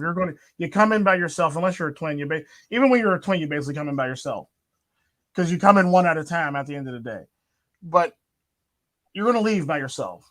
So there's no point in trying to impress all these other people in a process when they're not even trying to do the same exact thing for you. The more you do stuff for yourself, the better off you'll be, the better you'll feel. The more you do stuff for other people, the less adequate you feel, because they'll make you feel even more less adequate, the more you actually do stuff for them. And what you don't want to do is create a problem where you're feeling more inadequate every single time you try to improve yourself every based time on you this address the person. problem, right? Based on this person. If you're going to try to do something based on another person or for another person, you're going to find out very quickly you'll never be enough for that person, or you'll never be what that person wants you to be at the end of the day. It is Well, what it's kind it of like is. when you talk about showing up to work with a good energy. Yeah. It's like a lot of people try to, I guess, buy all this stuff around them that gives them that energy, so that they can like show up to work and have that attitude, or have that ism or something, where it's like, oh, he's got this, he's got that, he's got that. That makes me want to work harder. Yeah. And then And the it sad turns part out to about never that is work. I don't buy stuff to show up with a good attitude. I basically just go to work, and I put in the time, and I put in the effort, and I do what I got to do to make it through work. Even when at the business, I basically do what I got to do to make it through those businesses. Because what I'm not finna to do is fake it till I make it, or use a crutch to basically get through my day. It's not my style. Like, a good case in point, I don't drink coffee. So I'm not going to go to Starbucks, get me a coffee just so I can have a great day. Nor am I going to make me a cup of coffee so I can have a great day. I typically just run on pure Tico energy. The best way to put it. And a lot of the times it just comes down to diet. Because I might always pick on a manly load about when he talks about diets, but the irony to that, a lot of my energy basically comes from my diet and what I eat, how I eat, and when I eat it, and the very way that I eat. At the end of the day, so there is a thing to actually having a diet, a consistent, healthy diet that would make for a better you at the end of the day. if you don't have that diet, you're pretty much going to always need a crutch to basically make you feel better. You're going to need this Monster energy drink, or you're going to need this Red Bull, or you're going to need this this sugar, or you're going to need this coffee, or you're going to need your Starbucks, or you're going to need you're always going to need this Mhm. energy drink to make you who you are at the end of the day. Right. That's where the overcompensating comes in. Yeah. And Mhm. typically, if you know anything about me, I eat a heavy starch diet. So most of my energy comes from the starch. Mhm. Is all it really is. Like a lot of my energy comes from starch. And the Yeah, neat like thing about rice, starches, potato. and especially rice, you, Hmm. you'll get filled up very quickly, Hmm. but you'll be end up hungry somewhat later. But Yeah, you'll be full for the moment in time, because which you is really use all really that. nice. Right. Like a lot of the stuff that we eat Because rice, that's a lot Twinkies what and a lot of shit just people sticks to your body. what a lot of people don't know about starch is just like it does in a pan when you cook it, it grows and expands. So when it gets in your stomach, it continuously grows and expands in your stomach. So you're going to feel full naturally based on eating starches. Like rice grows to be really, really big in your stomach, especially long grain rice. Um, the more you cook rice, the bigger it'll get. Think of it like that. So what you want to do is do stuff like that because the starches will eventually break down. They won't break down as fast as sugars, and they'll stay around with you a lot longer than sugar. Sadly, and it'll make for a much more robust day when you do it. Now, there's other things that I eat too, obviously, like amino acids and stuff like that, and meats and stuff. But typically, the staple is always like rice and beans, basically. Yeah, but like cereal is just sugar. It's like a shit ton of sugar. Yeah. Do they have some healthy cereals? Yeah, they do have some healthy cereals. Do you really want to eat it? 9 times out of 10, probably you don't want to eat it. Oh, shredded wheat cereal, kind of nice. But they use like a lot of enriched stuff in those as it is, and sugar. Yeah. Not sugar. It's just like the flour that they use or something to make the cereal. But yeah, like it, and then like if you don't have a good diet, but then you try to have. Oh, I feel like that's like the core, one of the main problems of like that people have when they're trying to talk about masculinity and stuff, but they're like eating a very heavy soy diet, like, Yeah. or not soy diet, but like there's Yeah. Soy stuff that diet. doesn't give them the energy. Yeah, stuff Well, that doesn't give them the energy. soy releases soy. A lot of things. A lot of people don't realize about soy is it has a lot of estrogen in it. It releases a lot of estrogen, and it makes for nice estrogen being released in your body when it breaks down. Sadly, Can you be addicted to it? Can you be addicted to you soy? can be addicted to soy if you try hard enough. You can be addicted Hmm. to soy. It's not typically one of those things where it just It is the addiction, like the actual addiction. It's already. yeah, it's like one of those things where like it's you basically get addicted to it via something else or something like that, or Sure. you're addicted to something in the soy that makes you addicted to it. It's kind of like cigarettes. You're not exactly addicted to the actual tobacco. You're addicted to the nicotine in the tobacco. You Right. see what I'm saying? Yeah, because it's a So plant. yeah, Yeah, like I get it. tobacco generally is meant to be used. The nicotine that they put in the tobacco, the cigarettes, is meant to get you hooked and keep you coming back. It's kind of like alcohol. Think of it like alcohol. If you drink enough alcohol, you're going to be addicted to it, and you're going to want to keep on drinking more alcohol. Sadly, typically how that works. So what you don't want to do is end up. What you don't want to do is end up as an alcoholic. I was basically talking to somebody about like crack babies because I brought this up as a Nice. topic too. Crack babies, like typically they're already addicted to crack, and somebody says, "Well, no, they grow out of it." No, they never grow out of it. They never grow out of it. Sadly, they do crack one time at any given point in their lives. Let's just say they stay clean from from the time they were a baby to the time that they're 50. That addiction never goes away. what ends up happening is the minute they take that crack one time, it's pretty much a wrap for them. Because they have an addicting personality. And this is what a lot of people miss. They have an addicting personality. Now, with that addicting personality, if you have an addicting personality, you're going to be addicted to certain things that your body's going to be addicted to with addicting personality. Now, there's very few people without addicting personality, and they can pretty much get away with it or escape all this bullcrap. Whereas a lot of people with an addicting personality to various things or to certain things, and they'll never escape it. Mm-hmm. So, like, I guess dealing with that indirectly rather than trying to do it directly might be a route they might try to take. Well, maybe not all not. the time, Maybe. but it's one of those things where, like, that's the type of thing that you got to deal with. That might be one of the things that you may have to deal with directly, but if you're skilled enough, you can quite possibly deal with it indirectly to knock out all the underlying problems around it to make it better. Is the best way to put it. However, you got to be willing to actually deal with the problem no matter what. You got to be willing to address the problem, deal with the problem, and sort out the problem. You can't just it's just not enough to just sort out the problem. You got to actually make it so that you're willing to actually deal with the thing and get it done at the end of the day. Well, like you're talking about just stuff that you're born with, like stuff that you really can't escape. And yeah, if you're a crack baby, you're always going to be a crack baby, basically. I mean, it sucks, but it is what it is. Just like a baby that's born to an alcoholic parent, alcoholic mother, you're gonna have that low threshold for alcohol. So when you go drink it, you're pretty much going to enjoy it and really, really love it. Unfortunately, it's the nature of the beast. Everybody has to have, because the sad part about that, no matter who you are, everybody has a crutch or everybody has a weakness.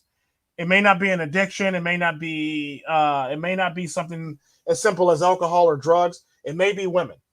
It may be sex. It may be gambling. Everybody has a vice at the end of the day, whether we all like it or not.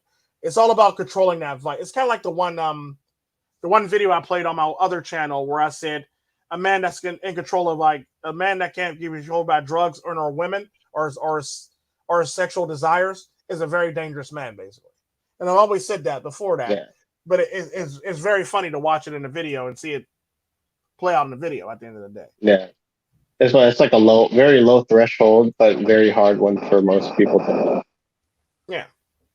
Like, just don't be addicted to drugs or women or alcohol.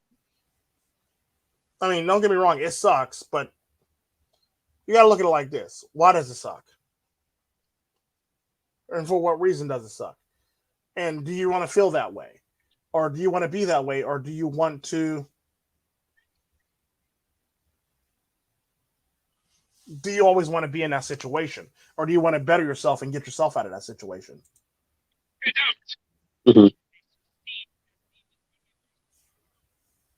So, yeah, it basically goes with wanting to improve yourself and be a better person at the end of the day. So you don't want to be a stagnant person. You always want to be ever changing, ever growing, and ever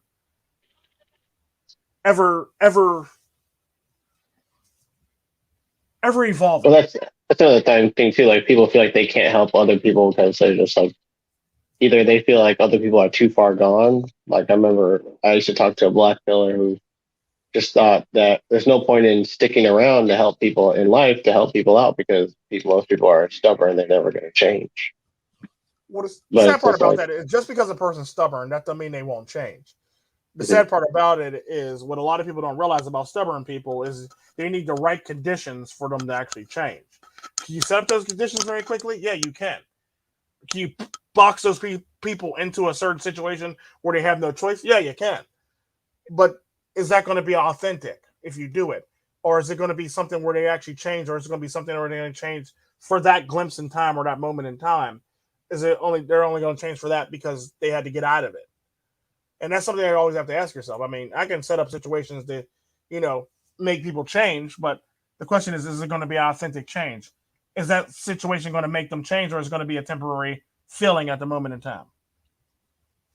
Just so you could throw pussy or drugs at somebody and they can be happy for a Yeah, short period. But it's like, no, yeah, they still got the same problem they had when they were sober. It's just yeah. now they feel better about it right now. Yeah, they feel better about it now because they're high and they can't think of they can't even be bothered to think about it because they're so high off their ass, sadly.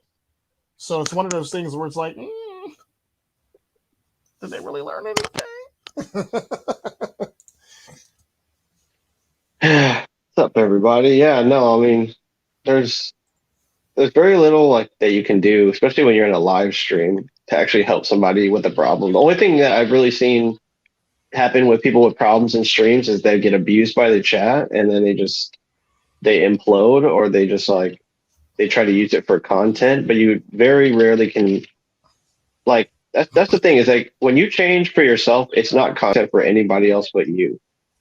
And Yeah. it's just like people lose sight of that and they think that I got to change online. I got to show people that I'm progressing.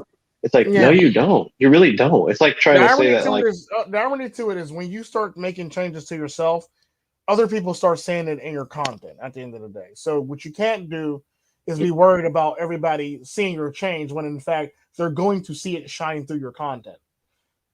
Don't try to get brand new and change up your content because you want everybody to see your change. They're going to see it. It's going to happen gradually or it's going to happen overnight when you start making those changes to yourself. Like case in point, I talked about the whole entire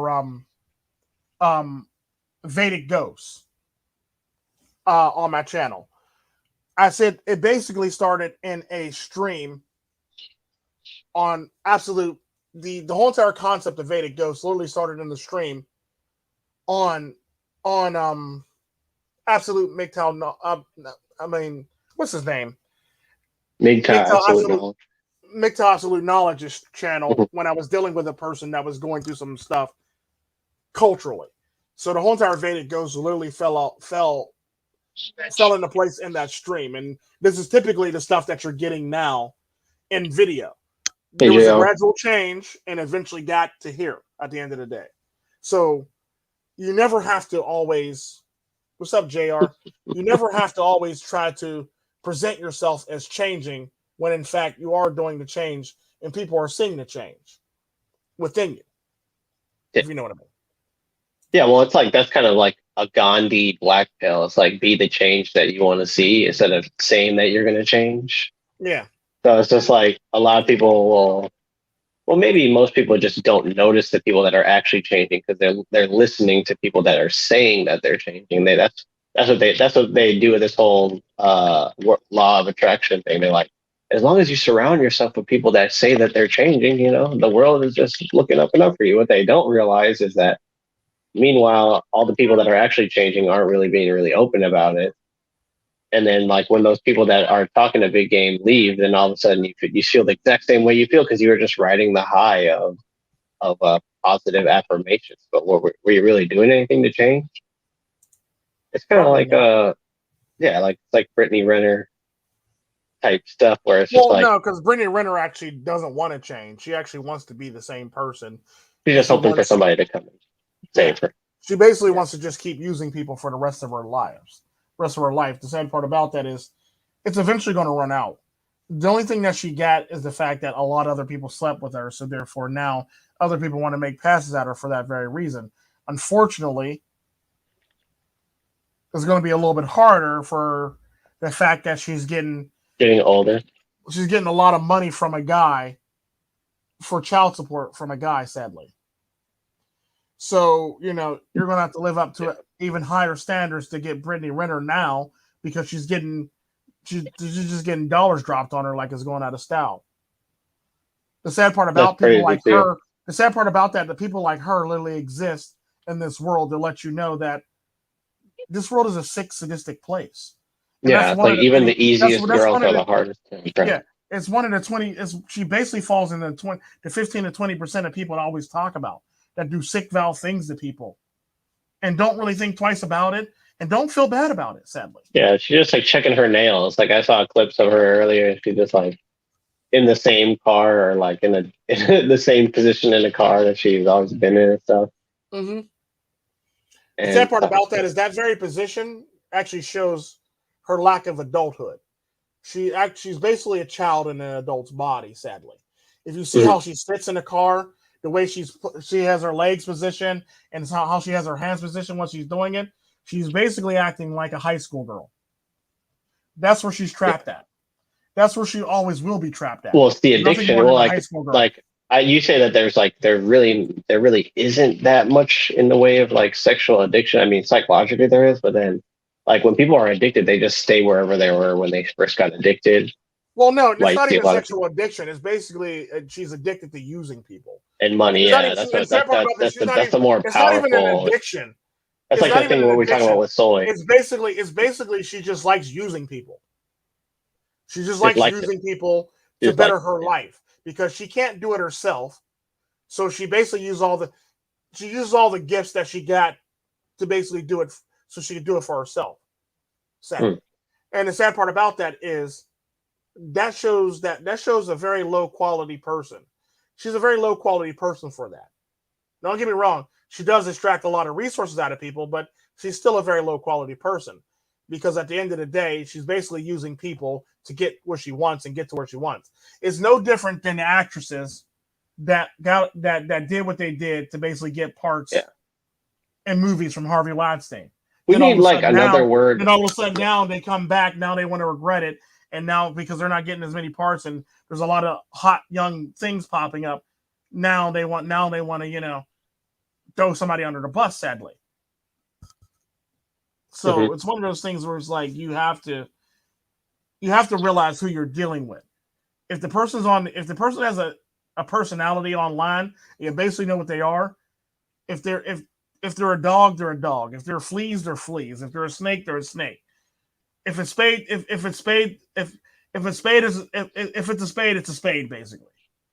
So at the end of the day, when it comes down to it, if you're not willing to actually take accountability for your actions and making dumb decisions and the people that you choose to be in your life, you would never grow as a human being, sadly, because you're always going to want to pass that problem off on somebody else because you don't want to deal with it and you don't want to be that person. That's kind of like how ghosting works too, right? You basically like the female form of ghosting is like, oh, somebody else will deal with the fact that I can't communicate with this person properly. Yeah. I think you'll get the hint, or I think you'll get the hint. Yeah. And the sad part about that is, I think the difference between that is the women ghost. I think women ghost for two reasons: one, to get out of a situation, and two, just to get that extra added validation and attention. Okay, because we talk about men, like a lot of times when women think that they got a guy on lock, really he's got her on lock, right? It's just like, oh yeah, I'm in control. I'm the one with the power and stuff. But it's just like, in reality, the guy probably doesn't care. But she's just like, she's playing it up to be like, oh, he still is bothering me and stuff because the guy can't just like not text her, see what she's doing, and it's just like, it's sad, but that's how women use their social standing Here's to get. Here's the thing. When I say with that, when it comes to women, if a woman's complaining about you not texting her, always tell her that it goes two ways and your phone works too. I got you. Yeah, that's like if she can't text you, then you can't text her. It's that simple. Because here's the thing: only one person's getting validation and attention out of the relationship, and the only person's only responding when they want to respond to you. Sadly. And the other person really just wants validation and attention at the end of the day. So if the person's not initiating any text messages with you, that relationship's not worth it. That goes for guy or girl. If the guy or girl you're in a relationship with is not initiating any text with you and are waiting for you to always text them to respond, they're not worth your time. They're a low quality person. Yeah. They're only in it for themselves at the end of the day. And that's all they would ever be. It'll never change, and they will always be in it for themselves. Yeah. Well, it's like when the guy texts us, he's trying to deal with the problem directly. Like, we need to meet, we need to talk, I need to see you, I need to do this, I need to do that. Yeah. Not always the vibe though.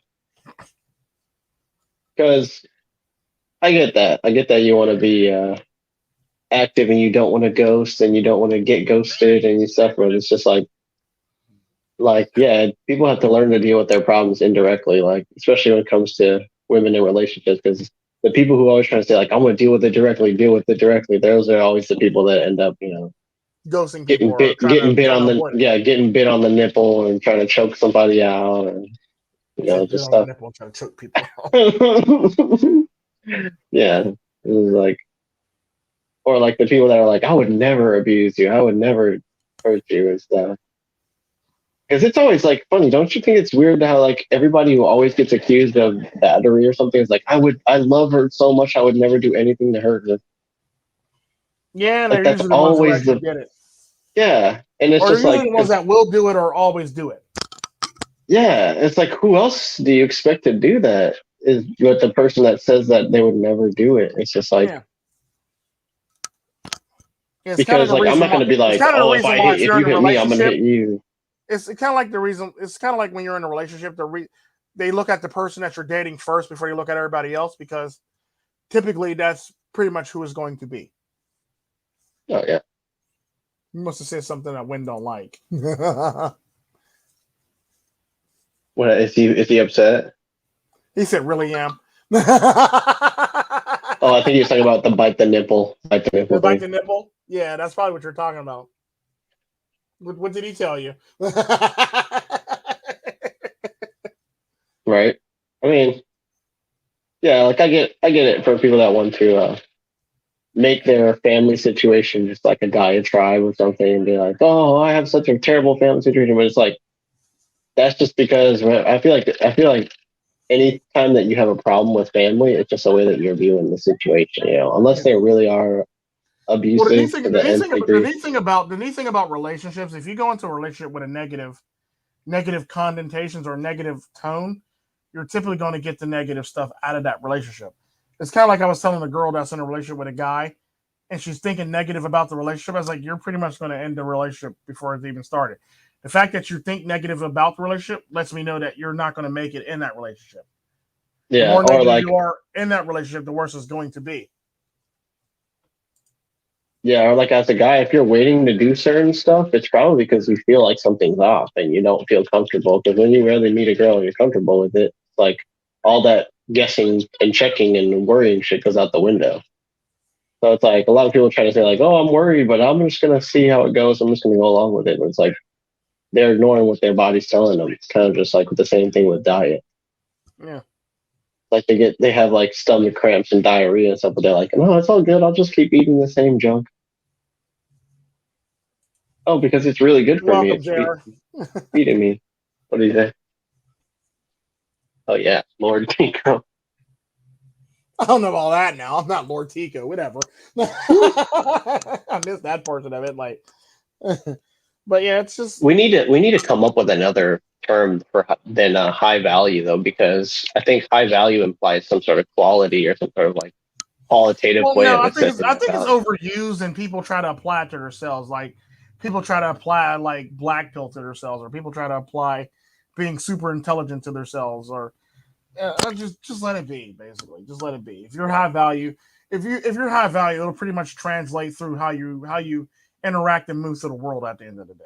So, never try Be to high be something. value. Yeah, never try to be high value. Basically, just When do you you. say that, when you call yourself that, then you'll have a load of people. If you want, you'll have a load of people coming at you being like, "Fake alpha exposed," or like, "This guy's a fake alpha," or something. They try to declare themselves as being a certain way, or if you try to say you're intelligent, someone's always going to try to punk you. Yeah, or somebody's Like always that. trying to test you. Somebody's always going to try to test you on a regular basis. This is typically why you always hear see. This is typically why you always randomly hear me say something that is like that has everything to do with either psychology or medicine or molecular genetics or math or anything like that. If you've ever noticed, I'll typically display that skill every now and again. I don't always display it, but when I do, it's pretty interesting. People go, "That's amazing! You remembered that," and stuff like that, or you recalled that. I typically don't always display those skills because I don't want to be seen as somebody to pretend like they're smart when in fact I am smart. It's one of those things where it's like it'll come out when it comes out and it'll be natural for all intents and purposes. Like I never want to just force something out. Mhm. I notice I have a tendency to do that because I think out loud, so that could be seen as being arrogant or like try to think I'm smart. But that's Well, how no, that's really how I think. thinking out loud is sometimes a good thing. Sometimes it's a bad thing, depending on if you didn't want to say what you just thought out loud. Sadly, Yeah, because all it takes to me is just for me is just compartmentalize like the stuff that is like advice that I should keep to myself and stuff that's actually just funny ideas to sort of like bounce because a lot of times when people try to bounce off ideas, they end up like giving out their whole entire playbook, which is just like it's not good. It's definitely not good because like just brainstorming, having fun, and having quick, witty conversation and stuff can't really be used against you because you're being positive. But the moment you start trying to get deep into stuff or get emotional about stuff, that's when people are going to try to be like, uh, that's when I'm looking at you like, oh, why is this person getting so emotional about this topic, like in a live stream, for example? Or it's like, why did they choose now to like have this emotion? Like, why did they choose these people to? And it's always like it seems nice and innocent because you're trying to be you're trying to have an emotional connection with somebody, but then a lot of people just don't take into account who's around and who is pretty much benefiting from your emotions like that. They're like leeching off of it either for themselves or they're using it as content or there's all kinds of stuff that people are gonna try to use you trying to be serious or you trying to uh take somebody else gave or said to you and try to like pass it on to somebody else verbally. It's just like everybody's gonna be like looking at you like what? And a lot of people just shoot themselves in the foot or they just keep talking to the point where they get emotional. Like that happened a lot on The Blaze. oh And it yeah, still definitely. happens a lot today. I'm not gonna put anybody on blast, but it still happens. Like Yeah, it happens in various live streams till this day, and it's sad to watch. And it's like because they're not regulated. that's It's not not what regulated. that's supposed to be about. That's not what this stream is supposed to be for. But we'll run with this, and I guess we'll enjoy your pain in the process. Or like, I guess, like, whatever. And that's that like anti because it's like a lot of people try to be like, I'm an opportunist, but it's just like but you're an opportunist, but other people aren't allowed to react positively to some pain or some emotion that you displayed on camera. Like, Yeah, and that's well, sad. explain that to me because it's like if you can't enjoy how you feel about yourself and somebody else can, I don't see that as being a crime or like some sort of moral. It's like they also say on Twitch, people act like they're not enjoying themselves, but meanwhile they're making millions of dollars.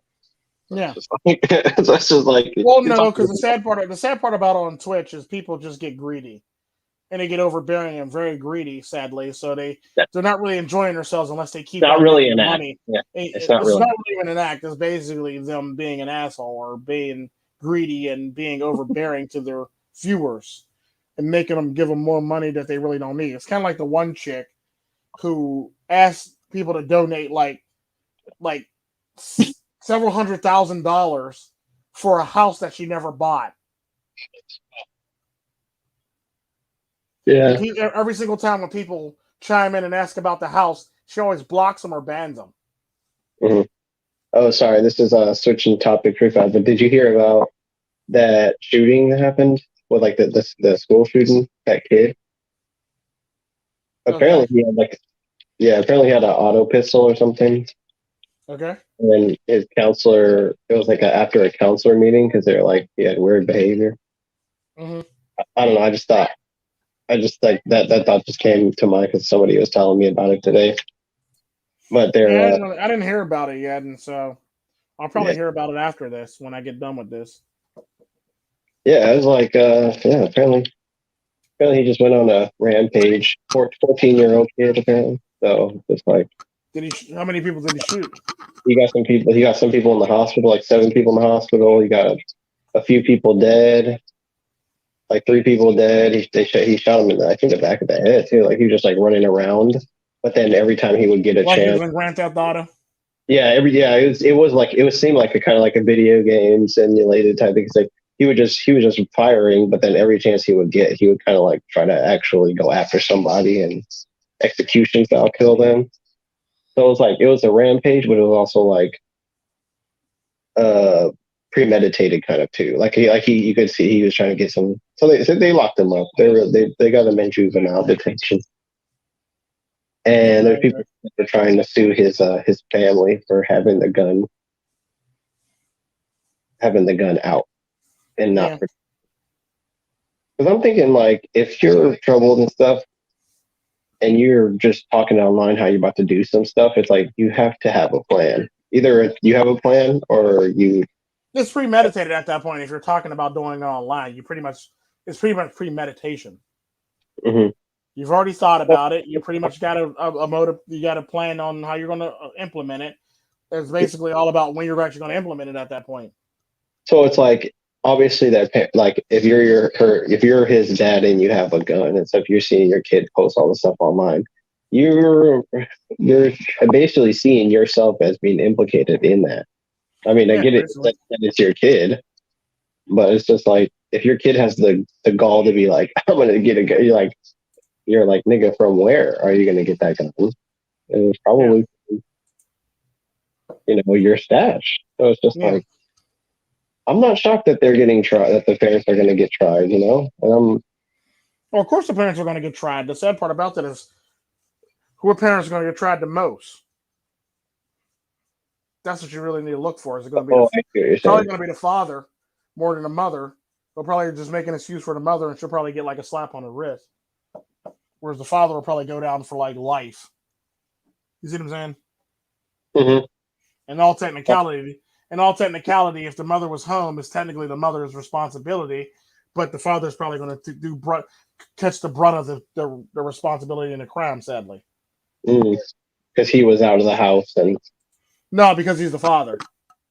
right. Women, they do their best to not ever let women ever have to suffer. They're more likely to make the man suffer before they make the woman suffer. They make the female suffer. That'll be shocking, but it's probably going to be a very, very light thing. They're gonna make her a victim first before they're gonna make the dad look like the bad guy, and they're probably gonna punish the dad over the mother. Would not be shocked if they did that. Mm-hmm. I think that's how it's going to play. That's going to go down too. Because to say you're suing the parents, you might as well just say you're suing the father. If you're not really going to get anything from her. Yeah, you're not. You're probably not gonna sue the. You're not gonna definitely no. Chances you suing the father, the chances you suing the mother is like very slim to none. They're basically going to go after the people that they're going to go after and then call it a day. Mm-hmm.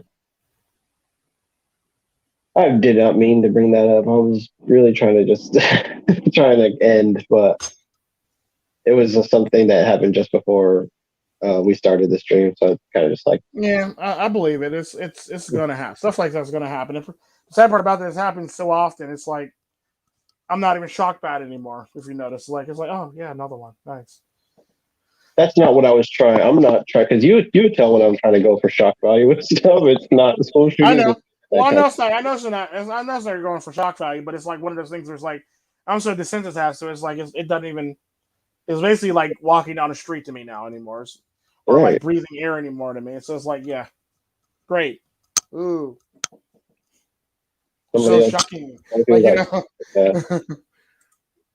Like they don't even care about kids. Like they just leave kids and like. No, they don't really. They never did care about kids. They just basically use kids like pawns, basically, so they can get their point across or their political views out of their way, so they can seem like they actually care when they really don't. The sad part about that is all those kids from that one thing, the Democrats pretty much tossed them all under the bus at the end of it and went with Antifa. Or Parkland. Yeah, whatever it's called. Yeah, they basically just tossed them all under the bus and they basically started assassinating all of their characters. If you notice, it's like from the boy to the girl to everybody to the parents, they assassinated all the characters. Yeah. They even made the one person's dad seemed like he was an abusive dad, and he forced his children to do that. So, Yeah. like, think about that for a second. So, Apparently, this kid had fired 30 rounds, so he reloaded twice. And I said something to him. I was just like, well, if he had a Caltech PMR 30 and then he had like 30 rounds in the in the clip, he wouldn't have to reload. And they're like, oh, that's bad. Oh, why are you saying that? That's scary. And it's like, I mean, if people knew more about firearms, maybe that somebody would have something and be able to put him like, would they be able to fire back on him if yeah. they actually knew some shit? That's one of the very reasons why I actually have a Caltech PMR 30, because I want to be able to have just as much firepower, just as many bullets. I want to be able to throw just as many bullets as the next person in a firefight, if not more. And that's basically how I've always looked at it. It's like, I don't need to have the most most powerful, limb stopping, shattering, bone-ish bullets in the world. I just need to put 2 hot ones in you, and we can call it a day, basically. So that's typically why I use a Caltech, for that very reason, because all I need is one or two good hot ones, because I'm always going to do a double tap on somebody. So it's not like it really matters. Fake cap. Always gonna do double tap. Even if you have to save ammo. Always double tap. Because the neat thing about Caltech is that a lot of the ammo is interchangeable, and you can actually use something else in a Caltech. All this is gonna do is they're gonna try to make it harder for people to get protection, because they're like, what if a kid grips the gun? And it's like, all right, what if I don't have a kid? Oh no, if some kid could break into your house and they could do this, they could do that. Like, give me a break. Really? Really? That's what we're doing? Some what if scenario? It's like most people get firearms just to protect themselves. They don't do it because they're trying to plot some sort of like mass murder. But anytime somebody talks about guns, you're like, oh my God, he's a dangerous person. He's a dangerous person. It's like, no, the world's a dangerous place. But no, that's not good. That's not good.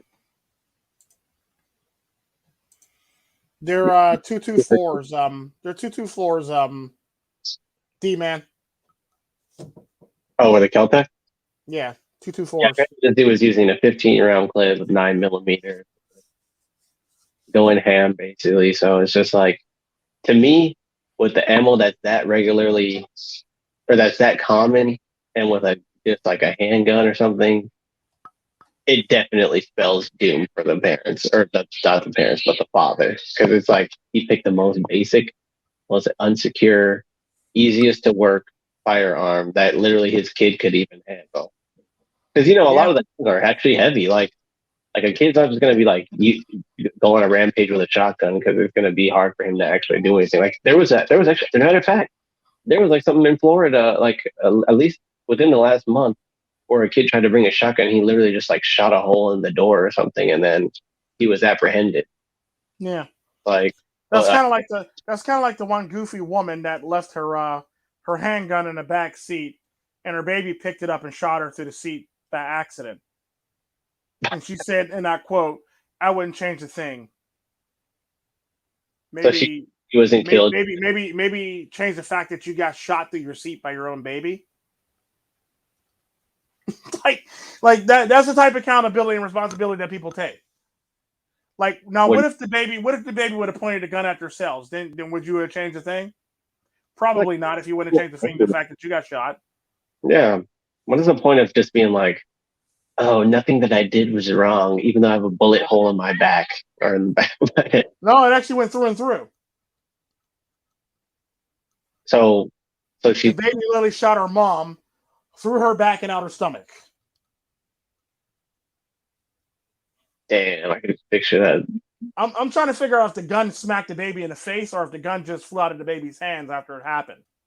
Right, the recoil, exactly what you're saying, exactly what you were saying. Like, well, I was saying most kids, they can't really handle a firearm, so it's like this dad, maybe, I'm not gonna try to make any stipulations, but it's like, they're so negligent, dude. Just that you have a firearm with rounds nearby that you can just. But then the father's probably like, you never know when you're gonna need to use that. Yeah, there's always that. You never know when you're going to need to use it. But the problem with that, like I always say, when it comes to stuff like that, is when the time comes, are you actually going to use it, or are you actually going to freeze? Yeah. Or what else can you use? Why do you have to go straight to? Why do you have to have like a gun like so close by to the point where you're Well, no, it doesn't. It doesn't really matter. Like it's right? No, no, based no. at the end of the day. Are you going to freeze or are you going to use it? If you're actually put in that situation, is what matters. Because if you're going to freeze, 9 times out of 10, you're going to end up another statistic with a gun on them. If you use it, you might end up another statistic depending on how it pans out and how many cameras were taken out when the picture was taken and whose point of view and when people started recording with their cameras. So it all depends on what's going on. Right. No, there's so many ways to get in trouble, especially like even if you do protect yourself. Kyle Rittenhouse is a good example. Like his Oh ass yeah. don't shut away for protecting himself. So it's like, Mm-hmm. That's the and sad part. it's pretty much because people don't want to protect each other. So people feel obligated to protect themselves. And that's where you see all these white dudes getting locked up because they felt threatened by a black dude. So they just murdered him in cold blood. And it's just like, wow. And then they try to like appeal to the cops' sense of justice or protection. And it's like protection is something that everyone has a responsibility to do in a good in an all right society. But in a sick society, it literally is every man out for himself. Yeah. And the police aren't going to empathize with you for trying to take somebody else's life just because you felt threatened. They're like, well, They got to do their job still, yeah, sadly. it's like you're like we're going to They investigate got to this. sort out they got to investigate and sort out all the stuff. Hmm. Like But most yeah, people, when they self defense, like the cops just going to oh, you shot him, all right, and then they're just going to get let go. Like, oh, you defended yourself. All right, well that's in the they still Constitution. got to do an investigation, just like they got to do it on cops when a cop uses his firearm and he shoots and kills somebody. They still have to do that investigation no matter what, whether you like it or not, unless there's like overwhelming eyewitness testimony and the cop that literally was doing the thing was standing there. They still got to pretty much run. They still got to pretty much run the investigation. Mhm. Like there could be 6 cops standing there. They still got to investigate. Sadly.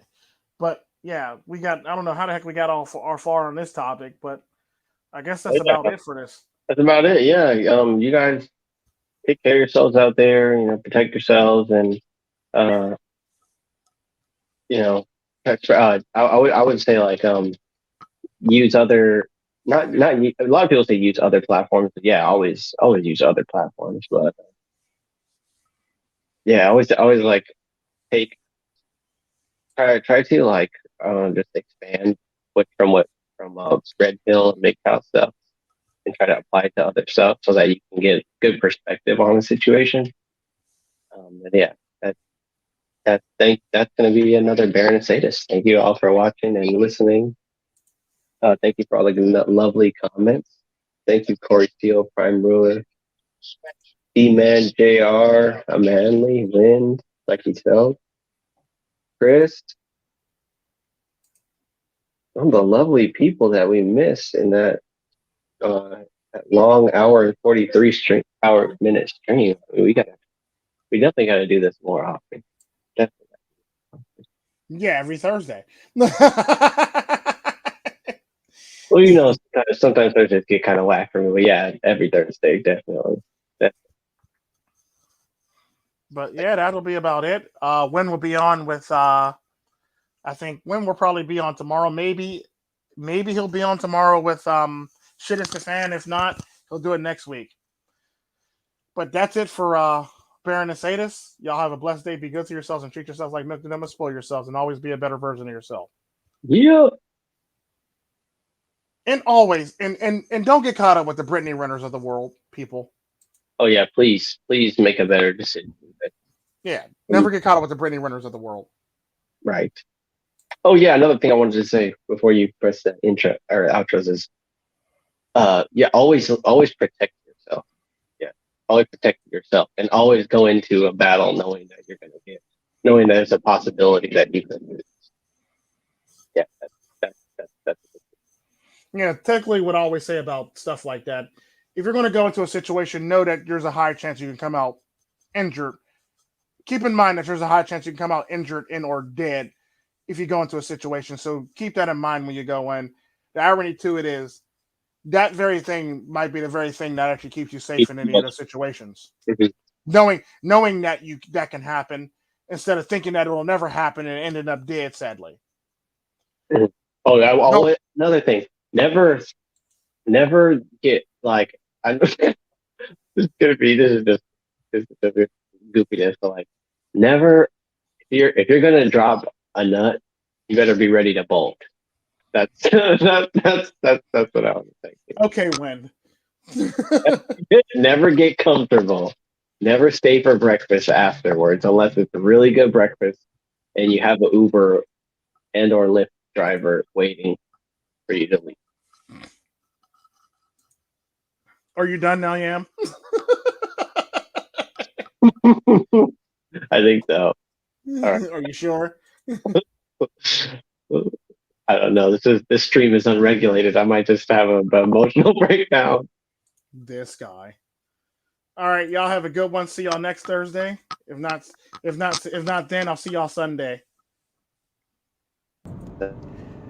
What is up, guys? It's Baron Yam. And for all you people cohabitating thinking that you're holding it down, how come your wifey's bedside drawer looks like Toys R Us? Huh?